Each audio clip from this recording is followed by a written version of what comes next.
All right. Good morning, good evening, good afternoon, guys. Welcome back to Versus Poetry Live. We're here to talk poetry, craft, business, and things. I'm one of your hosts. My name is Jeff. My name is Matthias, and you can tell because on the bottom, Oh, if you just look, it says it happened. It's it true.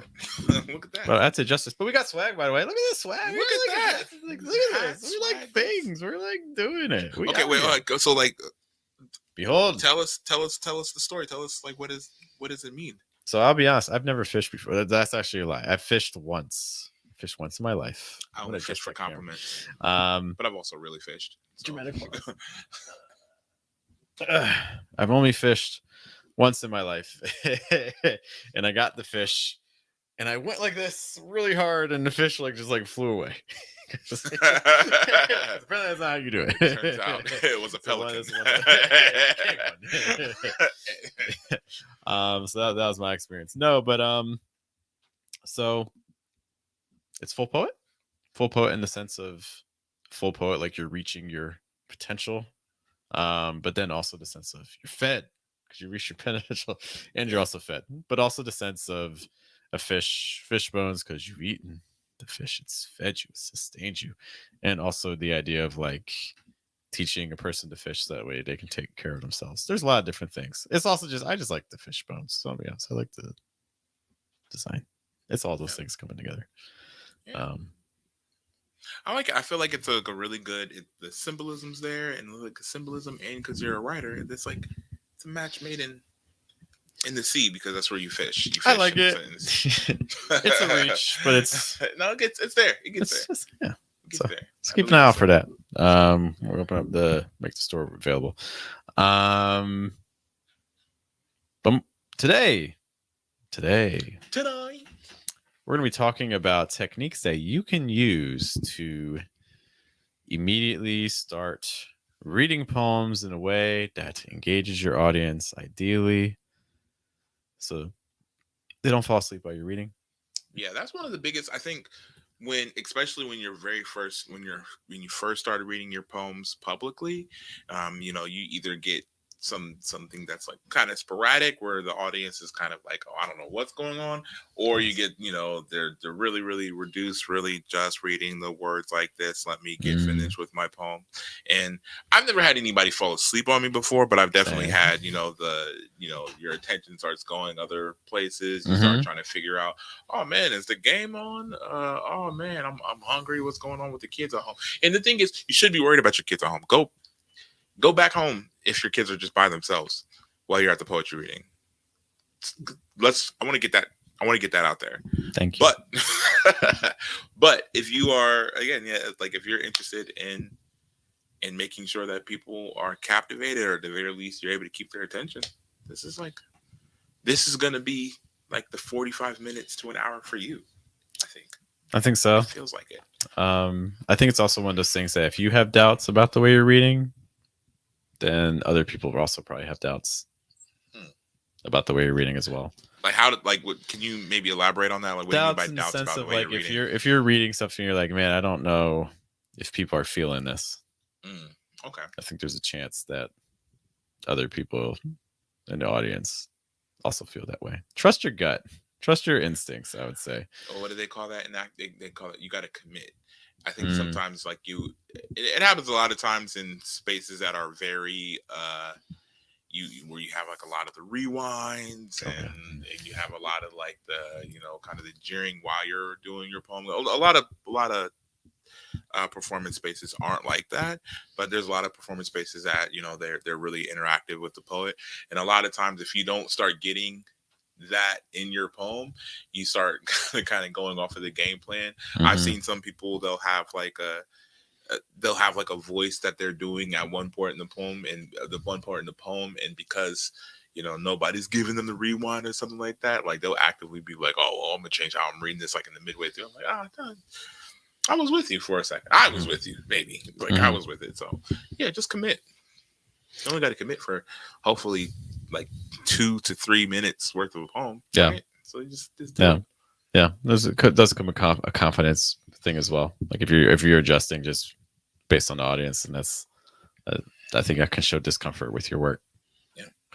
Um, Before we get into some tips of our own, though, I posed the question and we just got a quick response I just want to highlight about a tip that we can use from Less Ethereal, who says that their suggestion: practice reading your poems. I think that's fair. Be cognizant of the sounds. Cognizant is a good word. Look at that. Z.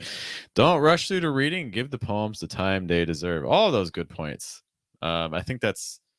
I think if you are familiar with the slam scene, especially, you see a lot of people who practice in front of the mirror, right before the show and things like that. Not unheard of for people to be doing that. I like that idea also of pacing. What people tend to do when they're nervous, they tend to go pretty fast. Like Yeah. it's hard to slow down. What feels like a long time to you is not actually a long time. Like telling someone to pause for 1 second feels like a long time to a lot of people. It's hard to do. I felt like one of them. It's like, well, we've been going for half an hour. It seems like it doesn't. Well, it's actually, yeah. I mean, people are just. I think we're trained to be just uncomfortable with silence. When I was, I got my master's in teaching ESL, and one of the techniques you hear a lot with teaching is the 10-second rule. So, teachers, when you ask a question, waiting 10 seconds before you say anything, like a full 10 seconds, which is like people start getting a little antsy and uncomfortable, but you kind of just need to embrace it. Yeah. And like I don't know if anybody in here has been in sales or anything before, but like in sales, that like once you close, like the most important thing to do after you close is nothing. Like you literally you give your closing line and then it's nothing. And the thing is, that time where you close, it kind of makes the other person uncomfortable, and they're like, okay, I have to have an answer, because even if it's a no, like, and this is a kind of in the sales dynamic, but even if it's a no, it's like a no is giving me like, okay, a no because of why is the no happening, right? And if it's yes, then great.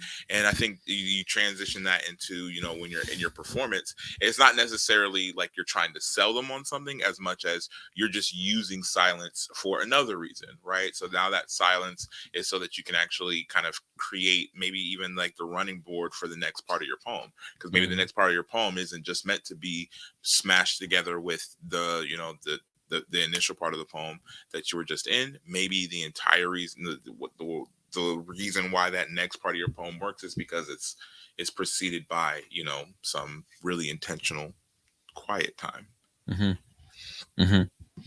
Yeah, I mean, I think that it also speaks just to confidence as well. I think you brought up like the sales thing. I think it's even easier to do that when you're not putting pressure on yourself to get the sale, because if you're super nervous about I need to get this, like you're putting yourself at a disadvantage. But Right. like when you're able to put yourself in a position like, look, I personally, do I want you to get? Yeah, that'd be cool for me, but like I'm also, if you don't get it, I'm not committed one way or the other. I'm just here. If you want it, cool, I'll help you get it. If you don't want it, cool, that's fine too. Thanks for your time. But I think sometimes we can put pressure on ourselves to perform. And I think that's similar when you're giving a poem. That's when you see people speeding up. That's when you see people being afraid to incorporate pauses and other elements into their reading. Yeah. And I think like the second point, because I want to touch on the second point where it's like being cognizant of the sounds. Because a lot of times the very first time that and you don't really realize it because maybe you wrote this poem. A lot of them, you get the very popular, I wrote this poem today, right? Or I wrote the poem really, really recently, and this is like new-ish, right? And you'll get a lot of that with performance coming off the mic. But what you'd be surprised by is that a lot of them have never actually said all of the words in their poem like out loud, right? They said it in their head. They wrote it and they thought about it and they wrote some more. But you'd be really surprised, how some of the ways that you speak, or some of like the words kind of strung along together. And like, I mean, Jeff like teaches language, so it's like, I'm sure Jeff like understands it on a much higher Mhm. level. But like this thought that, hey, because I know it in my head, I know all of these words, right? So you're maybe thinking it's not going to be a problem, but then you're saying them all in a row, and you can kind of get tripped up, and you're like, okay, let me restart. But even though you Mhm. know all the words, you're still kind Mhm. of stumbling over them because you just haven't said them out loud the way that you're going to say them on stage. So yeah, that point where it says we're talking about practicing the poems, like very much so practicing them out loud, like, and then some Mhm. people do it in the mirror. I know a lot of people do, they'll practice the poem, and they'll have to, like, they'll try to keep rhythm with something while they're Mhm. practicing their poem, and that just helps them do the poem on their time.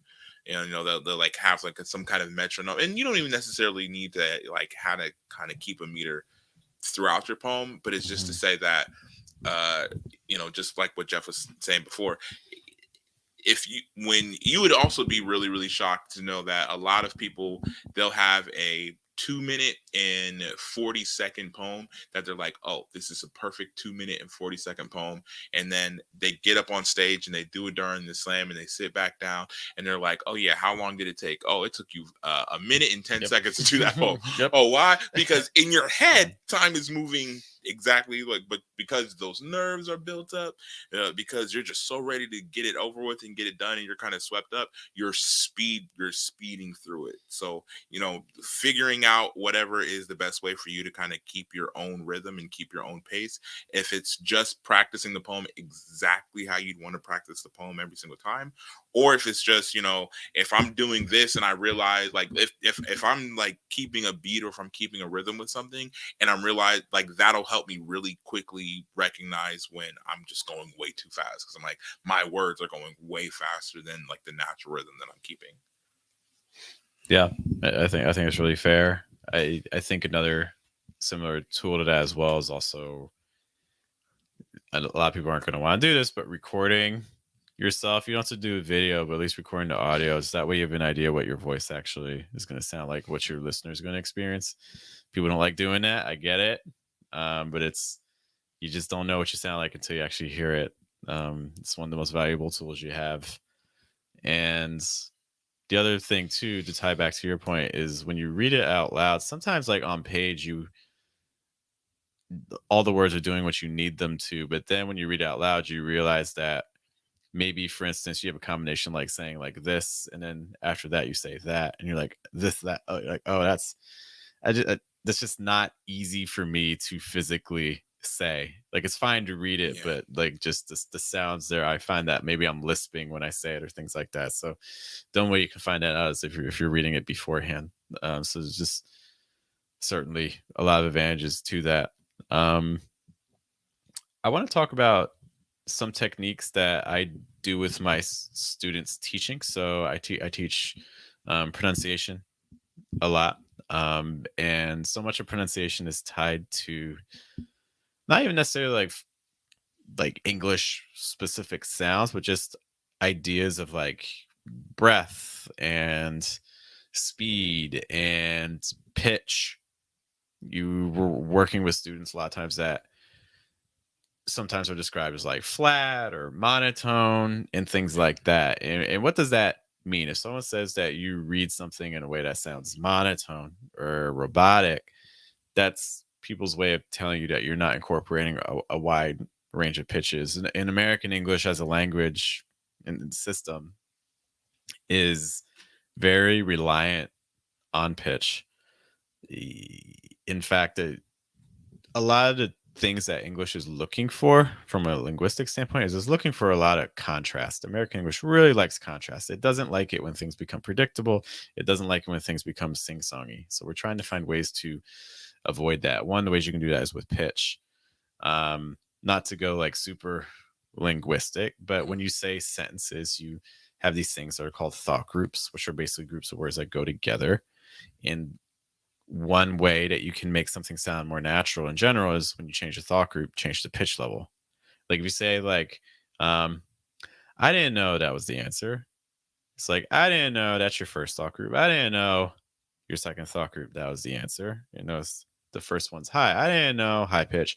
That was the answer. Low pitch. So keeping this in mind too when you're reading your poems, I think a lot of times when you listen to people, maybe not as much on slam. I think slam poetry see some other issues occurring. But like with like especially like more quote unquote page poets, you kind of get the reading that's just like, I'm just going to read my words like this. And this is a lot of the times where you find people that just aren't having enough contrast in their pitch. So, if Yeah. you say something that's up here, then maybe take your next thing a little lower or take your next thing higher. So just those sorts of variations are going to continue to draw your audience's attention and keep them engaged with what you're saying.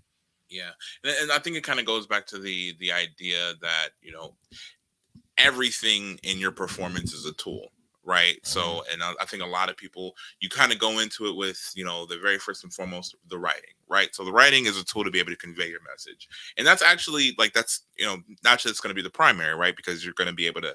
This is the tool that you can give to somebody else, right? And that the next person is going to be able to use that tool. So so your writing, that is the primary tool. I would say is your primary tool therein.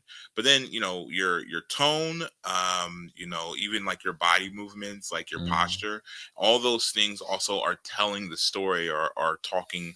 They are also talking about your poem. They're also communicating your poem. And so kind of what are you communicating with your tone? Are you communicating that the speaker is happy, is sad, is indifferent, is frustrated with the events, or is frustrated with the content of the poem? Because you can't, yeah, you can say you can have lines in your poem that the lines themselves, if you read them, communicate them being frustrated. But the next layer, and I would say probably the more potent one, is going to be, okay, how do you sound reading the lines that the speaker is frustrated, or how frustrated the speaker is. Mm-hmm. I think that, yeah, taking on the speaker of your poem and the emotion that they're conveying, and then how would you convey that emotion. I think that's a great tip. I think that tying into other elements of contrast, which also kind of blend into this as well. So we talked about pitch, but it's not the only pitch. So it's not the only element of contrast. Another element that you can use besides pitch to add contrast to your speech is speed. So you don't have to say the whole poem at the same rate. Believe it or not, you can slow some things down. Not everything has to be said fast. This is something that now we're getting into something I think you see a lot of slam poets running into, where everything is said really fast. Every single thing, every single thing, every single thing, every single thing. There might be that one. There's like the breakdown and like last third where things suddenly slow down. And that's how. It's actually almost like there's a formula. It's not only it's a formula for sure, because it's like I'll be watching a poem. I'm like, because the thing is, at some point when you've seen enough things with that formula, it doesn't even matter what the poem's about, right? It stops even.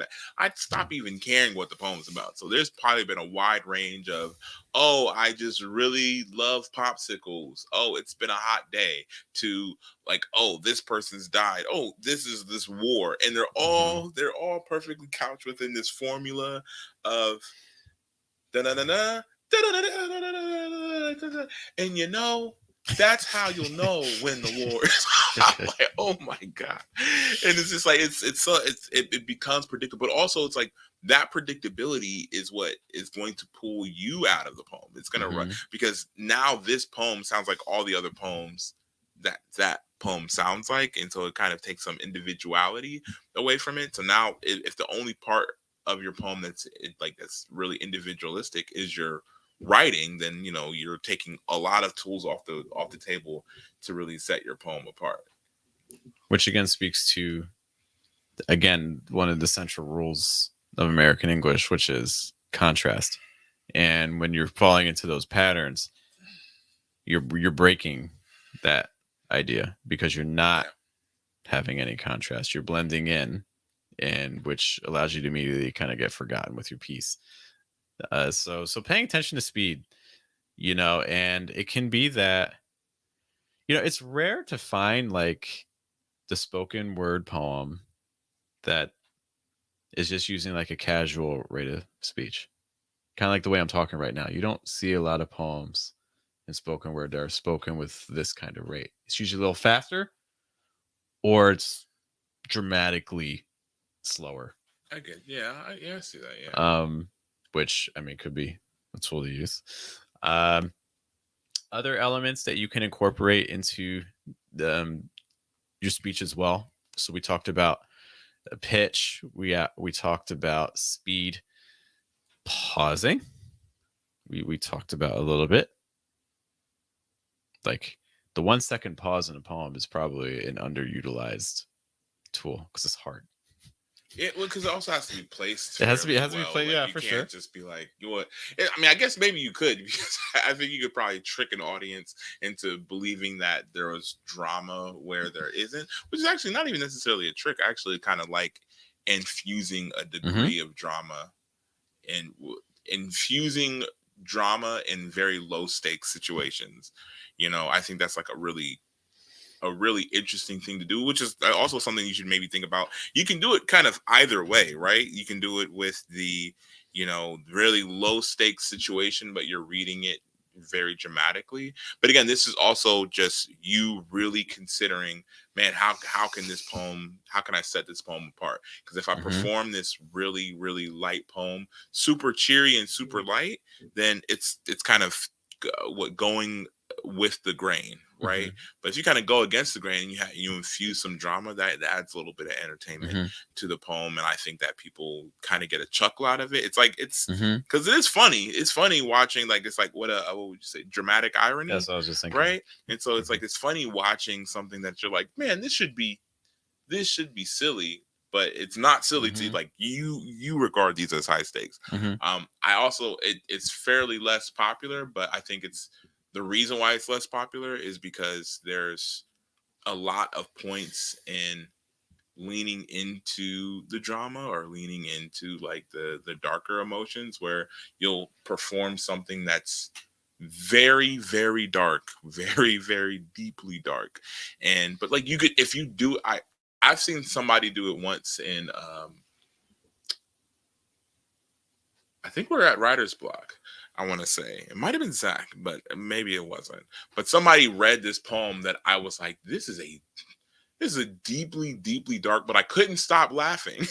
Like, and it Mm-hmm. was some trauma in their life. So like this was not like a light conversation that this poet was having on stage, but it was a very kind of traumatic situation. But they were reading it with this kind of high level of cheer to kind of that juxtaposition kind of made you feel somewhat uncomfortable, but it kept you locked in, right? Mm-hmm. So like that uncomfortability is what make me like now I can't look away. I have to lock Mm-hmm. in because like what's going on here? Like I'm not used to these emotions being communicated with this disposition.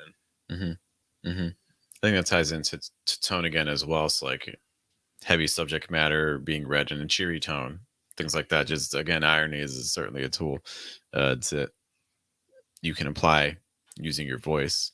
And ironing is a tool that you can apply to make sure your clothes are straight.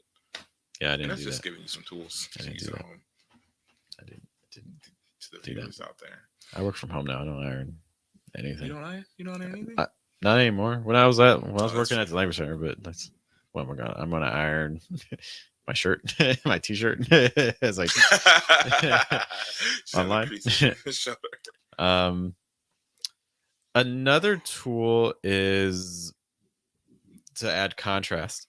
So we talked about pitch, speed, pausing, volume, and again, I think if you look at, I think there's two different contrasts here. I think your typical page poet tends to be a little bit, quieter, little, little softer with the voice, and then your typical slam poet A little bit more verbose, I would say. It's not uncommon to be yelled at for an entire like slam poem. It's like, please stop yelling. Like and the other thing too is that we kind of stay at that same level, but it's like, like sometimes you need to shout, but then sometimes you gotta like quiet. Yeah, and the reason why the shouting is valuable because you have a range. You know what I mean? So like if Mm-hmm. you're just yelling, apologize. If you're just yelling the entire poem, I think it kind of decreases the value. Because it's like Yeah. what is 5 seconds of my poem, is that worthy of yelling? Probably, actually, more than likely. But is 3 minutes of my poem worth yelling? Probably not. You know what I mean? There's probably parts of that poem that I should maybe think about. Okay, is this, in order to communicate the urgency of that 5 seconds? I need to communicate this a little bit differently. So those are the major ways that I believe American English uses contrast to, again, act as pattern disrupts and to keep your listener able to comprehend what you're saying and also engage with what you're saying. And I think all those Yeah. tools are things you can also use in poems. You mentioned something earlier I think is also really important, because I think that poets aren't thinking presentation. I think poets a lot of times are thinking the poem, but the reality is that the minute people see you, you are presenting. When you walk into an open mic, whether you're performing or not, there's a presentation aspect Yeah. that occurs. And I think a lot of people aren't necessarily putting the thought into what that presentation is conveying, and becomes even more important when you're literally on stage. The minute you're on stage, I think that there's so many ways to show a lack of confidence so quickly. Body language, shoulders high, just kind of like sort of like tense. That's not conveying comfort. Walking up to the microphone, and the worst thing is the person that's too tall, like the microphone's down here and they're like talking above the microphone, or also the person who's too short, like the microphone's up here but they're like looking up at Grow to the exact right height and then stop. It's like, Poets, or else. like it's okay to take a moment to adjust the mic. I mean, I think that conveys more confidence, like the people that Yeah. know microphones. Yeah, because it feels like, okay, this person has been They here know before. what they're And it's doing. also like, I'm not gonna just accept that host walked away and now the mic is up here and I'm like, okay, uh, uh, the blueberries in the garden. And I'm like, no, like let's like make sure you adjust it, and in that way you, like, the audience hears you clearly and they know that you made an intentional gesture to make sure they hear you Yeah. clearly. And don't try to adjust it and it's still not right and just be like, oh, well, that's fine. No, like, because that's worse in a lot of ways. Because like it's just like, oh, I You're just messing with the mic now. Like it's like You're doing whatever you want to do. And if you don't know, it's like if you don't know how like to twist the mic to adjust the height and things like that, if you don't know that stuff, then ask. It's okay to ask. These are things that people are nervous to do, but that actually convey more confidence than not doing it. Yeah. Have you ever seen anybody like drop a mic doing that or trying to adjust the mic? I have not. It was like I have not seen that. It was at this show. Shout out to Black Women Rise. They are a poetry. They're a collective of, well, it's in the name, Black Women, right? It's kind of baked in, but yeah, they are a group and they have this this open mic that they run, including this Saturday. So Saturday at 3. There's a huge slam that's happening this Saturday at 3. Man, we got to get the. I got to get the information up here. Let me look. I'll look the information up here at some point. But they have a slam here in Columbus at 3 p.m. This Saturday, and it's really cool because it's for Black girls, right? And so you have some really talented slammers that are going to be coming up and performing and giving it their all.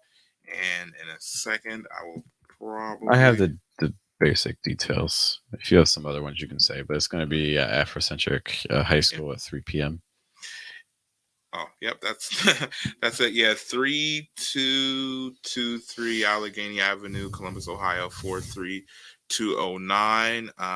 Instagram, Black Women Rise Poetry, and then Black Women Rise Poetry at gmail.com if you want to connect with them and just get to know more about them as a collective. But yeah, back to the story. So there was this open mic, and and this kid, he was, I mean, I think he ended up saying this was his first time ever on an open mic. But it was just so not funny. This isn't funny, but it was fun. Let's say that. I'll say this was fun. So he like gets up there, and the host, who was hosting? Was it Cynthia? No, it was Jaleisha. Jaleisha was hosting, and so Jaleisha's hosting, and he gets up there to adjust the mic. And when he gets up there to adjust the mic, he kind of adjusts it up and he pulls it up higher, and then the thing comes out of the bottom spoke. So I've never seen that before. Okay. Not because he was he just kept adjusting, and he was like my height. But I think that's taller than Jaleisha. Yeah, but I mean, it's not tall enough to.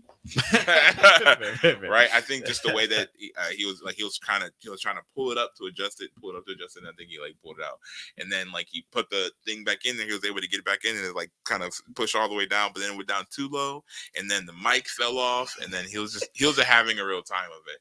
And then it was after we got everything kind of sorted out and put together, he was just like, "Hey everybody, this was my first time on the open mic." First time last time on open mic.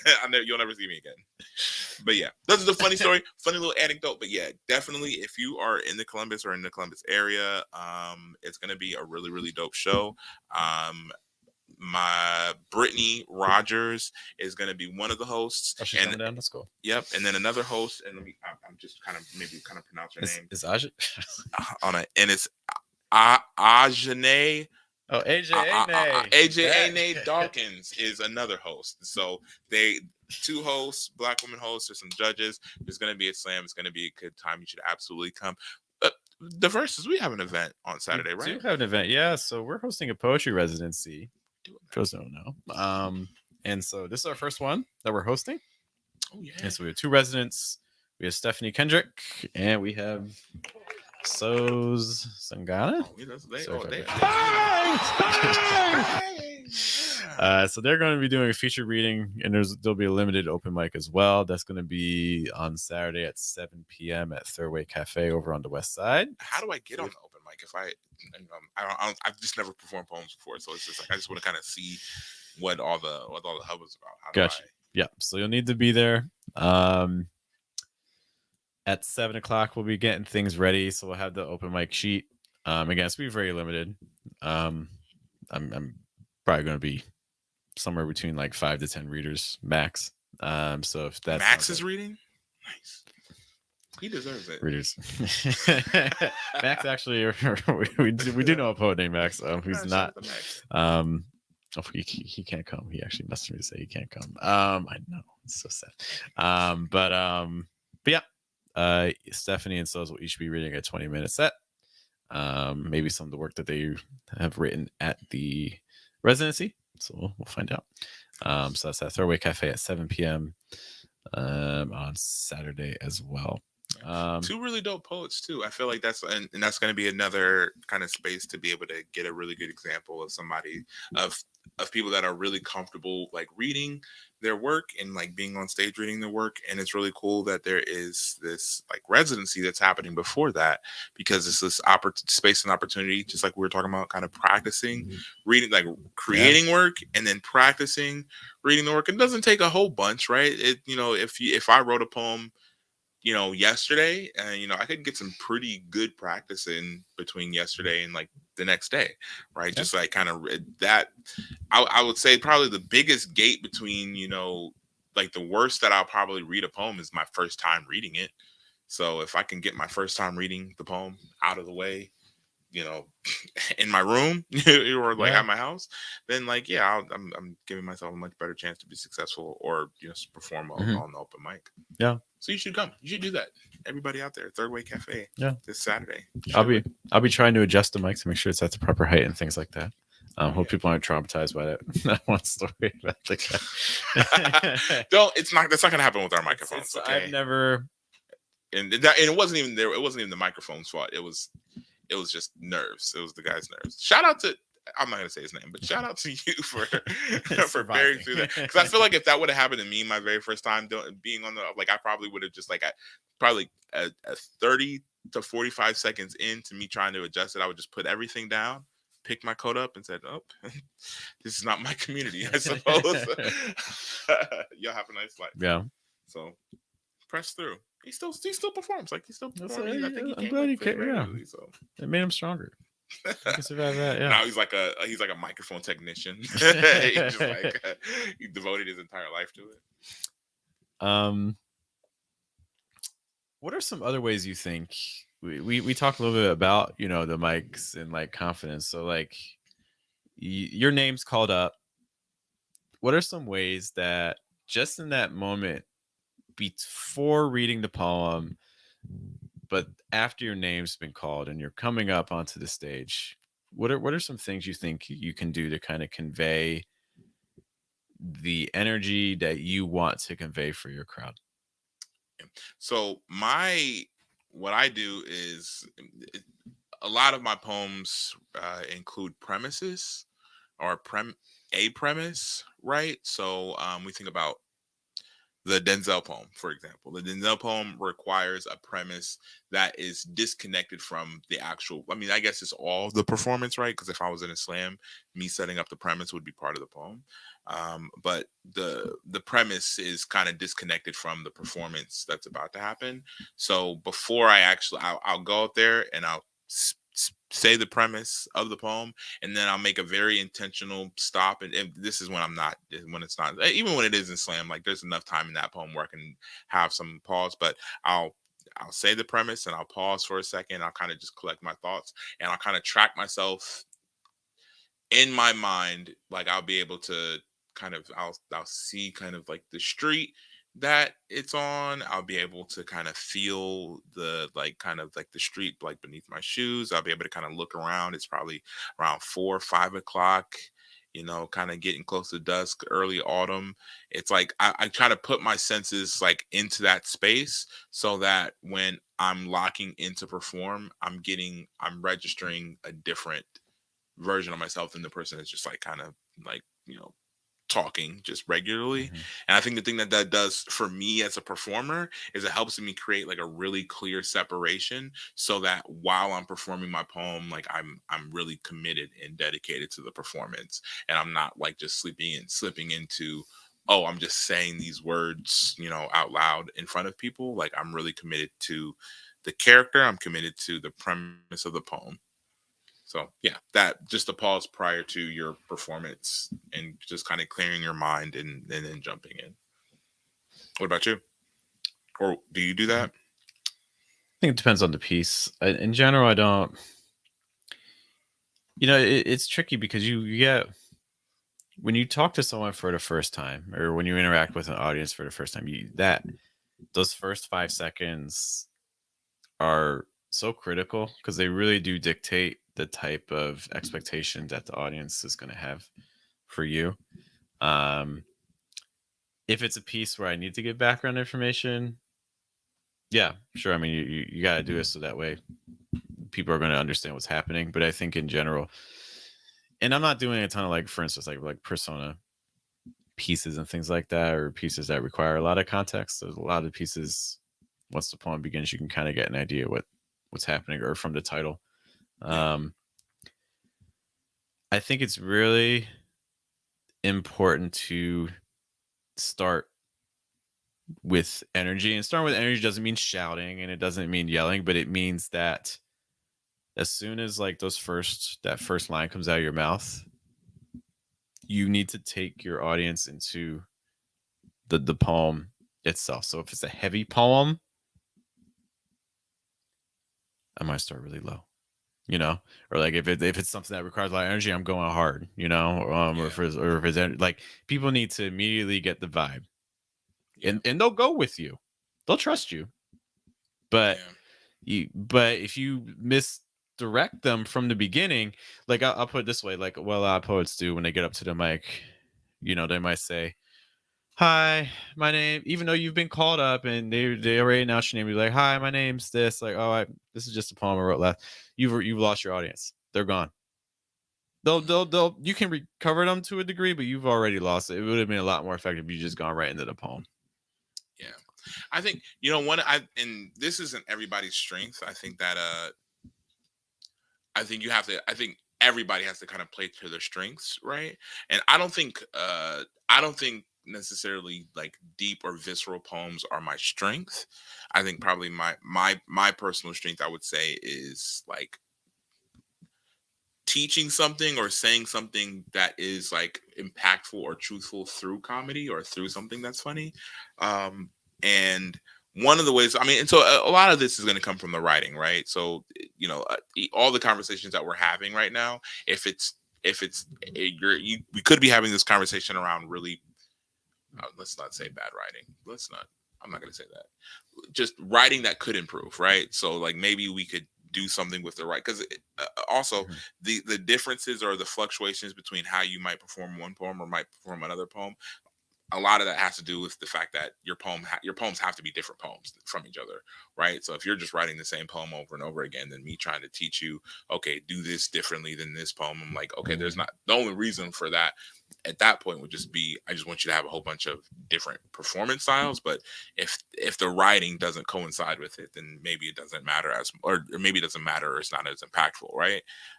But there's this poem that I have that is, it's I'm not gonna say, because I don't know, YouTube is kind of funny. uh Jesus Christ is my N word, right? Like that's like infer what you right. But so in that poem, like the thing that I do when I go up, if I have time, I've never tried it in a slam, so that this, I haven't done that much slam over the past like year or so. But what I try to do in that poem is I try to open it up with a joke.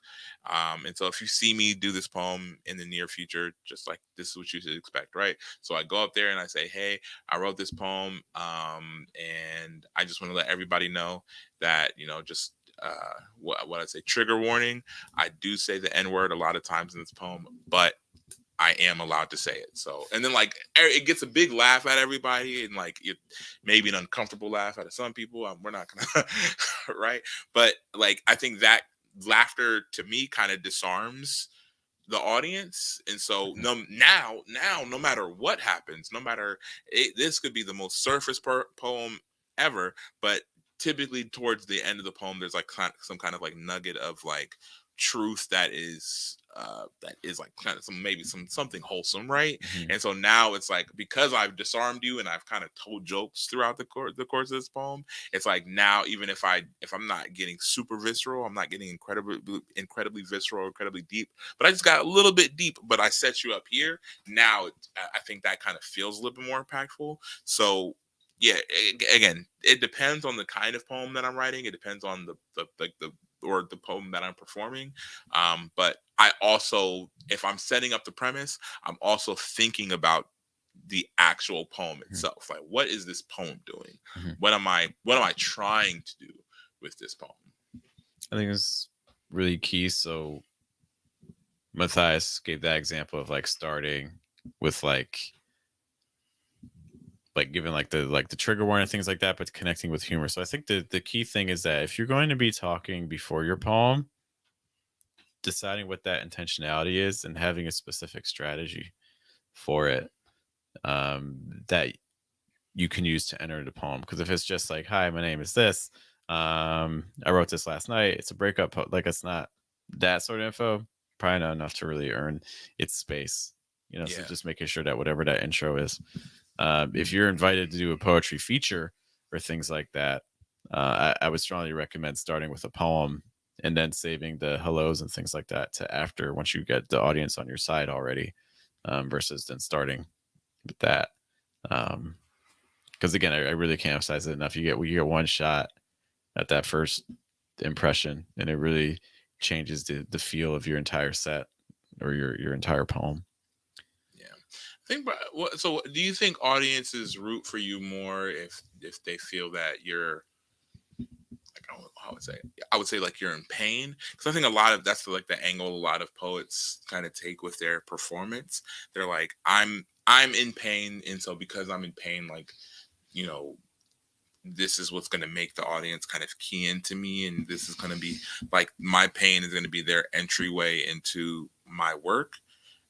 And that's not even just in the poem itself. It's just like in the presentation, right? Whereas I mean, I personally, and I've known a couple poets that do the same, which is like, their entry point is like levity because they're gonna say some really really deep things in the poem, Mhm.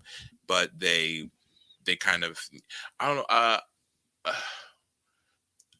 I think okay, this was like it's like okay, 2 years, maybe 2 years ago, maybe a year ago, and I was performing in Dayton, and like I got up on stage, and I was like, "Hey everybody," like, and I was like featuring at the show, and I was like, before I did this poem, I was just like, I'm pulling the paper out, and I'm like, so my dog died, and like everyone was, oh my gosh, I was like, yeah, yeah. I mean, this was like when I was like 16 years old, like but that has nothing to do with the poem. I just really wanted, for us to all share that experience. And okay, so there's like some, I, that's not necessarily dramatic irony, but I think the thing that kind of did is it kind of took you off guard because no matter what space that you were in, now you're locked in and you're focused on that messaging, right?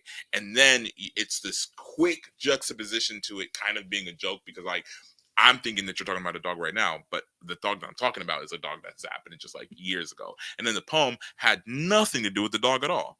So it just kind of got you into a shared experience and then push you through. So this idea that kind of what we're talking about now, which is like kind of key, like this might be a little bit more applicable to like a poetry set, Mhm. maybe.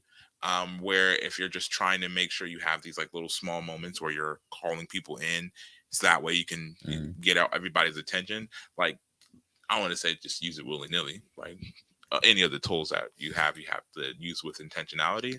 But it's just to say that like creating moments where people really really key in with you, and then you can kind of disarm them, but do something with that.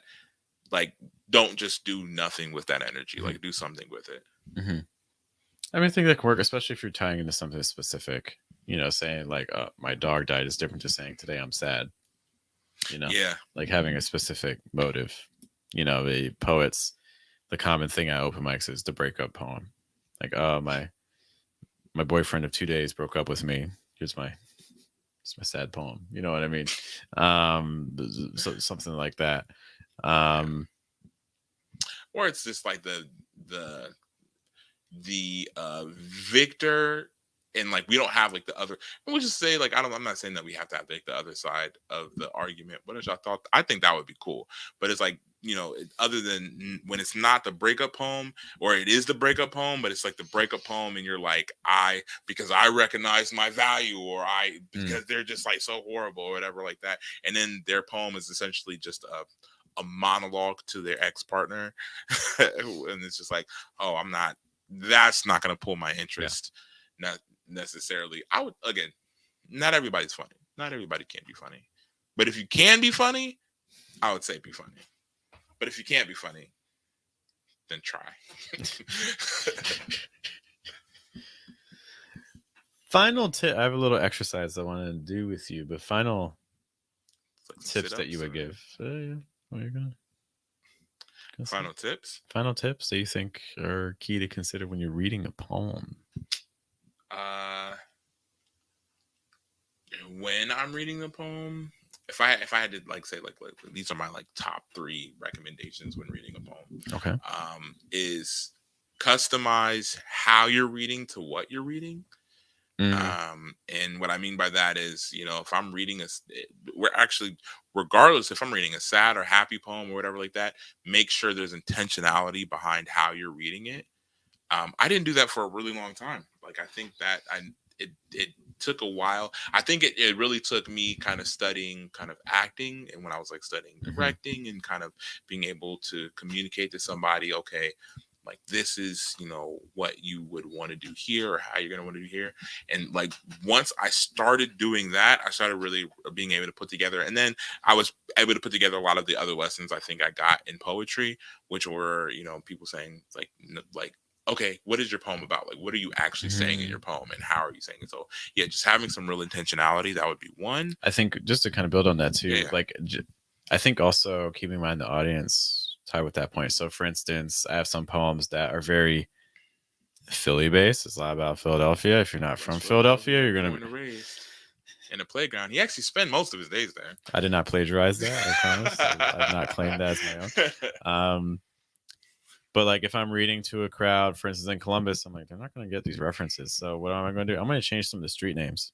So like instead of like, um, naming a street that people may not know about, I want to try to resonate more with the Columbus crowd. So I'll name a similar type of street. Maybe, for instance, if there's a commercial street in Philly that I referenced, maybe instead I'll change it in Columbus. I don't always like necessarily do that, but like it's just kind of like something to kind of think about just in terms of your audience. If you think that tweaking some little parts of your poem will lead to a better experience for your audience, I would say don't be afraid to adjust that. Yeah, that actually sounds that's not bad. I feel like it would be like, when like a band, like they go to another town and like all of a sudden Springfield's my favorite town. Hello, Philly's my St. favorite Louis. town. You guys Oh are the my best goodness, fans you're all the best. ever. Yeah. So that was your Yeah, first point. first one. Okay. My second one would be to have some very intentional silence prior to performing, regardless of the kind of poem that it is. It shouldn't meld in with anything that you said before. So whether it be, and when I say silence, I do mean silence on stage. So it's not just like silence walking up to the mic. It's not even just like silence where you're like, okay, there was maybe an awkward silence where you were talking and you're like, I just do my poem. And then like, it's not even that. It's legitimately like, okay, like I'm done talking. Now let me do this poem, and like now the poem starts, right? And like actually kind of create that space in your mind. Like I would even say like kind of closing your eyes so you can kind of get a little bit of that sensory deprivation, and in that way when you're opening your eyes you're able to have like a little bit that kind of like cold water on the face feel, and then kind of engage with the work there. What do you think, I Carlos? agree. Yes, I agree. I agree. I think that helps. Just kind of allows the audience to get into the space with you for wherever you're about to take them. I think that's fair. Yeah. And then lastly, it's just don't let the time that you're reading the poem be the first time that you read the poem. Like on when it comes to like being on the mic.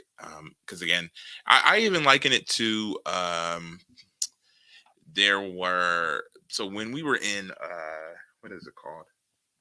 Uh like 2 years ago, we went to London, and there while we were traveling to the place where this residency is, there's like they drive on the opposite side of the car, so I'm like, what are you doing over there?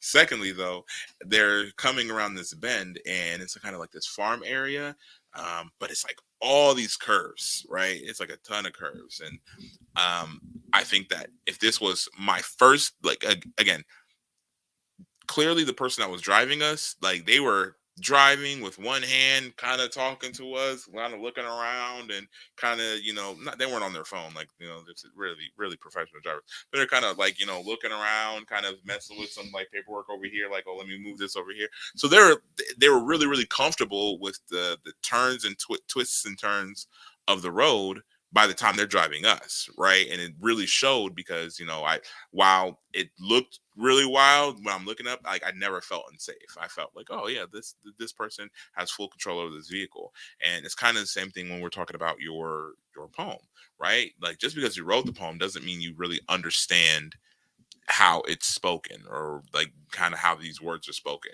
And your audience they're just in this car with you, right? And they're like, well, this guy must know what he's doing because he's the one that's driving the car. And now do you want your audience to be like bumping up against the side of the thing because like you don't have full control over the poem because yeah, you wrote it, but you didn't practice it, you didn't figure it out. You didn't figure out what it even feels like to you to say, to end the sentence here and begin this sentence here. It doesn't feel natural on your end. Because it doesn't feel natural on your end, it feels like a really kind of bumpy ride for your audience. And so yeah, just make sure that you've practiced the poem, and that the first time that you've engaged with speaking the work isn't in front of an audience. Cool. I would agree with that, and I'm going to challenge that immediately with our exercise. Oh yeah. Oh yeah. So I talked to one of our old friends, Joey? ChatGPT. Hey, ChatGPT again. So Rest in peace to Matthew Perry, by the way. I don't know if you said that so is far. there a connection between? We said one of our old friends. Oh, I said Joey. But from Matthew Perry is the one. Yeah. He was like the main friend. Which, yeah. Is that true? I didn't really watch Friends. You didn't watch Friends? I didn't. I had no connection with these people. Okay, I'm not gonna get into it. I mean, we can go off for real. I get it. It was a popular. I think Friends had a very. I think Friends is very undervalued, and it's not gonna say it's not undervalued. Like it's these. I think it's okay. Let me not say that. Let me not say that. But I think a lot of people, they kind of look at Friends and they're like, yeah, like I don't really have much connection with any of the cast and Friends with regards to like our lifestyles or anything like that. But it's like I also don't have that kind of connection with like the ninjas in Naruto. but I'm still like, oh my god, like I want to be. Well, I don't want to be like the people in Friends. But it's just to say that like I think that it carried some really classic sitcom tropes, and it kind of marked an era. It did in sitcom television, and they're even like their jokes, like that kind of rhythm of jokes and how people told jokes in those shows. I don't think it was really realistic, but it was. I think it was pretty. They did it at a really high level for a very long time. I mean, it's still like one of the most watched, like internationally, like just from working with English learners. So many people, that's how they learn English is with Friends. And stuff. Like it has. We were on a break. It has its place. But we have this poem from ChatGPT. So if we have not read this poem, I have not read this poem. I just asked it to give me a stanza. They gave me a stanza. I was like, cool. I intentionally try not to read it much. If you had to read this, just like a dry run, what would that sound like? And I challenge you too. If you're watching this, listening to this, how would you? Well, if you're listening to this, that's gonna be hard because you're gonna need to see it. But if you had to read this poem, imagine this is your poem. This is you writing beneath the surface. How would you read this? You want me to read it, or are you saying how? Yeah. Or like we can talk strategy first. So, strategy. I feel like I've already looked at it too long to be able to like say object. Okay, so I think if I haven't seen a poem yet, and I don't think I necessarily game plan if somebody's just like read my poem in front of these people. I don't think I necessarily game plan. Sometimes I'm like, depending on the setting, I'm like, I'll read it as Morgan Freeman. Like I'll just make the decision, right? I'll say like out loud, like, okay, well, what if I read your poem as Morgan Freeman? And I think if I read it as the character, then I already have like kind of the grooves and rhythms of how to speak. Have you ever done a Morgan Freeman reading as Matthias? Morgan Freeman reading as Matthias, like Morgan Freeman, like Matthias reading as Morgan Freeman reading as Matthias. It's like the fourth wall is up against the wall. That could be fun. Just slowly going insane because then like I can't stop it. And like it's reading as Morgan Freeman, reading as Matthias, who's reading as Morgan Freeman. Like, a poem about like an identity crisis or something like that. That'd be so. I just like quit the show because I'm just like at home and I have like all like the walls like written up. Morgan Freeman slowly becomes like his number one fan. Like imagine, like this one guy's a slowly like oscillating back and forth. It was like slowly becoming. When it came to Kobe, guys in my neighborhood had the perfect. Oh, God, stop. Anyways, okay, going back. We're going back to this. So Morgan Freeman is speaking to you in this poem. And I think, so I'll say that if somebody were to just come up to me, if we're just like sitting around and there's like 10 people in the room and we're all like, okay, we want to read poems, is kind of how you would do it. If I'm forced to do it, you're like, I call Morgan. It's like, Matthias, no one. But here's the thing. It's like, I also I try to play to my own strengths, right? So like typically if I'm in a room full of poets, I'm not in a room in a room full of people that know how to do impressions. So I'm like, if I know how to do impressions, like that's like there's a lot of like OPP open mics where it's like, we're reading other people's poems, and I'm like, or there's like OPP slams that I used to win all the time because I'm like, nobody else could do good impressions. There might be a couple people that might try to do impressions, but they're reading their poems how like the way their character might say it, but not with the actual voice, right? They're not committed, or maybe they just don't have the skill set to be like, oh, I can do the voice, but like I can do a Morgan Freeman voice. And so like if you're doing an OPP slam and even it's not Morgan Freeman, like it's like legit, like you're like reading somebody else's poem, but you're doing it in the voice of Morgan Freeman, or you're doing it in the voice of somebody that you can actually do a voice really well for. Oh, that gets points every day. So yeah, that's what I used to do to kind of stand out in those spaces, to be like, I could read your poem pretty much straight up regularly and do a pretty solid job at it, but everybody wants to hear Morgan Freeman read your poem. I guarantee it. Or Denzel. Or Joker. Like, man, I got a lot. Or DMX. All right. Let me stop. So how would you read this? Anyway, if you choose your Morgan, that's fine. Beneath the surface, fury sees. A symphony of wrath, darkness breathes. Silent screams a turbulent sea. Anger's fire consumes, wild and free. Okay. Written by ChatGPT. And me. So as you were reading it, was there anything that kind of stood out to you?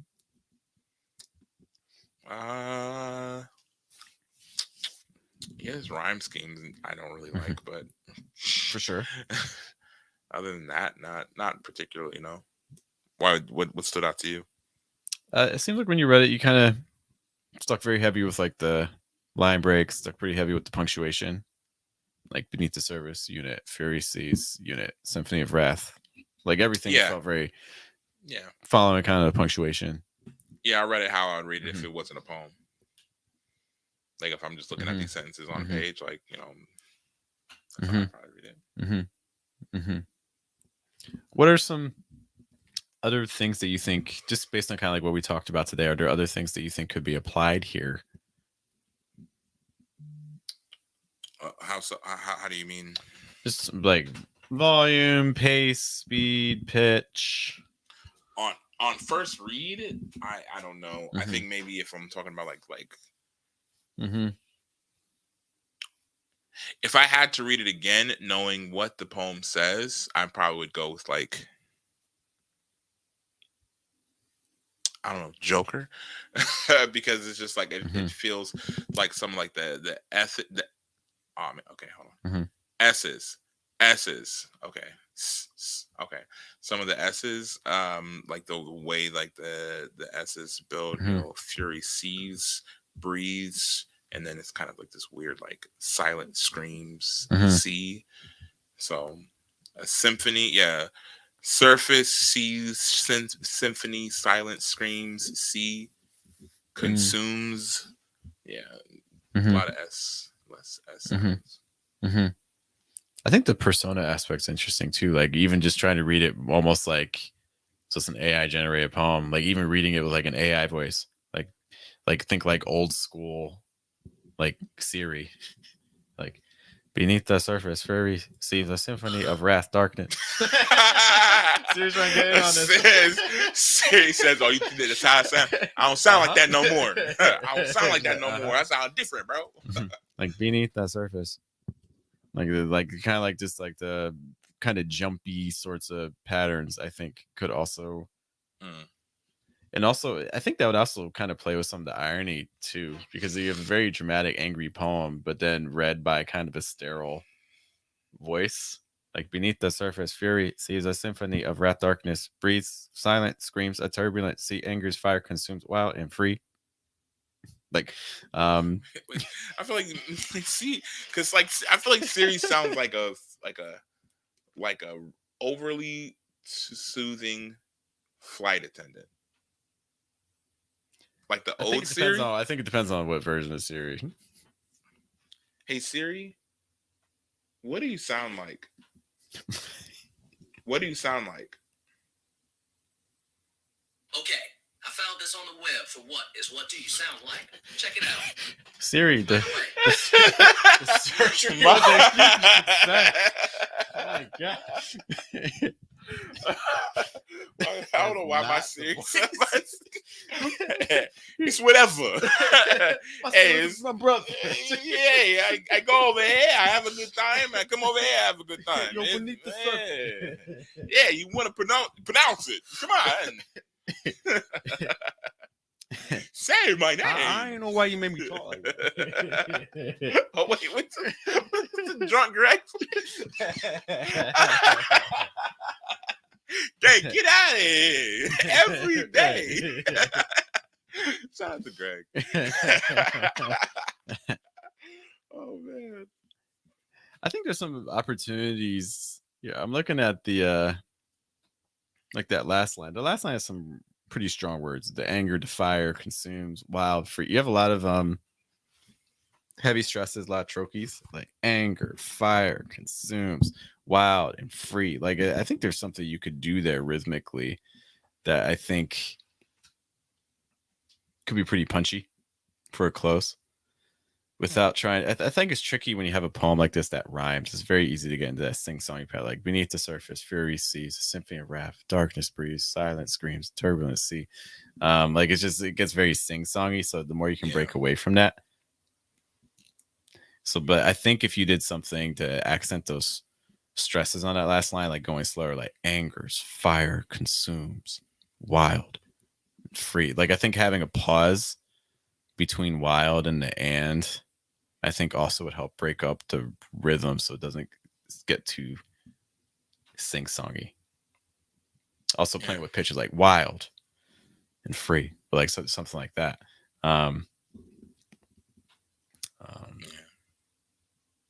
Other kind of opportunities you see here? I mean, I guess what? So are you saying like if you're reading it for like an open mic, like you're reading? Yeah, like imagine this you had to read it for like an open mic. Yeah, you're trying to find techniques. Like you had to read this poem. You're like, oh, I don't want to read this poem. What am I going to do to make this work? Yeah, I mean, on a personal basis, I go for different voices. Mm-hmm. So that's not. I know that's not for everybody.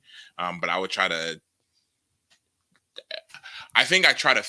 The thing about the impressions is it kind of locks you in a like very specific mentality. Right. Like it's almost like the difference between free verse and like writing in form. It's like in free verse I can be performing anything, so it kind of gives me so many options that it feels constricting because I'm just left out there.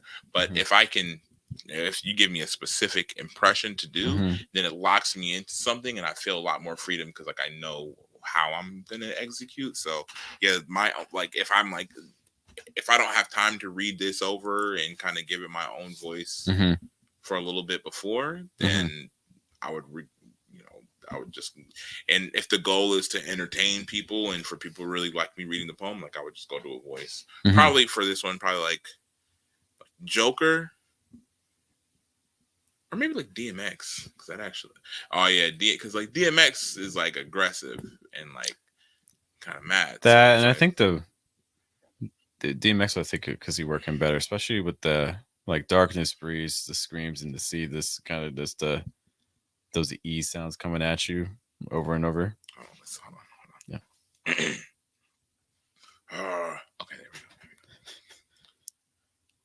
Beneath the surface, Fury sees a symphony of wrath, Darkness breathes. Silence screams. Turbulence sees. Anger's fire consumes. Wild and free. It's the dog. I can see it. I would expect it to be a little punchier with the darkness breeze. Screams, turbulence. Like I was expecting something a little punchier for that sequence, but I saw what you were doing. I could have got a little bit more. Could have got the. This was a very muted. Know what I'm saying? Rose the red, violets the blue. I write poems. Chat GPT too. That sounds appropriate. Yeah. Good. That's fair. I think some other opportunities too. I think it's hard with rhyming poems because you know, like we said earlier, you don't want the rhyme to stand out. I think so. When reading, there's ways you can kind of play around with the language because you don't have to follow the punctuation. You don't have to follow the grammar. Like for instance, I think when I'm looking at this, some interesting ironies I think are the breeze. Like I see the darkness breeze. I see the silent scream. So just the fact that screaming and breathing, like they're just tied together in the sense of breath, like that might be something I would maybe play with, like a symphony of wrath, darkness, breeze, silent screams, like something like that, kind of just to kind of one, it unbalances your reader as well because I mean your listener because they're expecting you to kind of stick with the grammar, and so that kind of disjoints it, and so it creates kind of a tension. Be like, wait, what did you just say? Like you hear the words, but you're not piecing them together. Expected. And again, that kind of falls back into we're trying to add contrast. We're trying to break the patterns to keep the audience on edge to a degree. Yeah, I agree. And then that's also, I mean, because I guess it was like without the punctuation, you can kind of get a sense of where it would come from as well. So I guess you're right. Yeah. Other thoughts on this? We got to slow down on that chat GPT. We got to throw it. Learning too much. He knows our thoughts. It actually did get better because I remember we've tried chat GPT with poems before. I asked it to give me one stanza. Originally, it gave me 2 stanzas. Like, no, chat GPT, can you give me one? And it actually gave me 1. So that's improvement from where it was. And then it held me ransom. So it's like this guy knows everything. Yeah, I had to give him all my money. But that's on that note, that's all the techniques that I had in mind, just in terms of things you want to be considering next time you read your poetry aloud. Thoughts, final thoughts, besides? No. Just make sure that you go to Black Women Rise. Yes, check us out. We got some shows coming up Saturday at 3, and then when that's over, just drive right on over to Third Way Cafe, and make sure that you come to our residence's reading. Yep. It's a reading. It's an open mic, limited open mic. But then you can just come in and just enjoy these women perform their poem. It's like a day for women poets. It's a day for poetry. It's actually interesting because across the street, so Third Way, they have 2 buildings now, and across the street, there's actually going to be a book launch going on as well. So there's all kinds of writing things happening. What style canon are they using? Are they just throwing it? Trebuchet. Oh, nice. Finally. Let's bring back the classics. It's going to be great. Thank you guys so much for your time. We greatly appreciate you as always. Once more, my name is Jeff. Bias. You've been watching Diverses Live. We'll see you next Tuesday at this time.